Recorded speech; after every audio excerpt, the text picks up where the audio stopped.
ఈ మలయాళ తమిళ సినిమాలు బాగా ఆడతాయి. దీనికి కారణం విలేజ్ బ్యాక్గ్రౌండ్ నేపథ్యంలో సాగే కథలు, అలాగే నేచురల్ గా ఉండే యాక్టింగ్. వీటి వల్లే మలయాళ తమిళ సినిమాలు మన తెలుగు వాళ్ళను బాగా మెప్పిస్తున్నాయి. వీటిని చూసిన తర్వాత మన తెలుగులో కూడా అలాంటి ప్రయత్నాలు చేస్తున్నారు. అలాంటి ప్రయత్నమే ది గ్రేట్ వెడ్డింగ్ షో అని చెప్పొచ్చు. పక్కా విలేజ్ బ్యాక్గ్రౌండ్ నేపథ్యంలో వచ్చిన కామెడీ ఎంటర్టైనర్ మూవీ ఇది. ఒక చిన్న పాయింట్ ను తీసుకుని దాంతో కామెడీని పండిస్తూ నేచురల్ యాక్టింగ్ తో అంతే నేచురల్ స్క్రీన్ ప్లే తో సినిమాను అద్భుతంగా డిజైన్ చేశాడు డైరెక్టర్. సినిమా స్టార్టింగ్ నుంచి ఎండింగ్ వరకు నవ్వుతూనే ఉంటారు థియేటర్ లో కూర్చున్న ప్రతి ఒక్క ఆడియన్స్.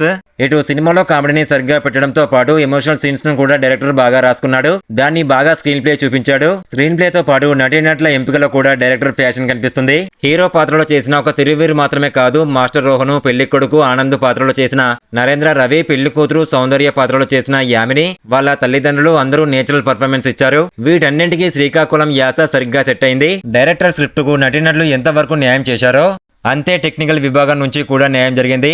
కెమెరా వర్క్, మ్యూజిక్ అన్ని కూడా చాలా నేచురల్ గా కనిపించాయి స్క్రీన్ పైన. నిర్మాత కూడా సినిమా కోసం పెద్దగా ఏం ఖర్చు పెట్టలేదు. కావాల్సిన దానికి కావాల్సినంత కొంత చూసి మరీ పెట్టినట్టున్నారు నిర్మాతలు. తక్కువ బడ్జెట్ లో మంచి అవుట్పుట్ ఇచ్చారు. అయితే సెకండ్ హాఫ్ లో ఎమోషనల్ సీన్స్ ను సరిగ్గా డీల్ చేయలేదేమనిపిస్తుంది. హీరో తప్పు చేసినట్టు ఫీల్ అయ్యే టైంలో దాన్ని ఎక్కువసేపు ల్యాగ్ చేయకుండా వేరే సీన్స్ తో కవర్ చేయాల్సింది.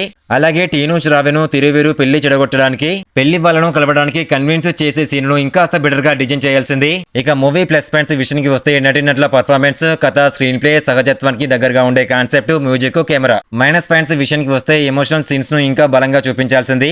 మొత్తంగా ఒక ముక్కలో చెప్పాలి అంటే నేచురల్ గా ఉండే ప్రీ వెడ్డింగ్ షో ఇది. ఈ మూవీకి నా రేటింగ్ వచ్చేసి 3.5 out of 5. ఇలాంటి ఇంట్రెస్టింగ్ మూవీ రివ్యూస్ తో మీ ముందుకు రావాలనుకుంటే మా ఛానల్ ని ఒక లైక్ చేసి సబ్స్క్రైబ్ చేసుకోండి. Thank you.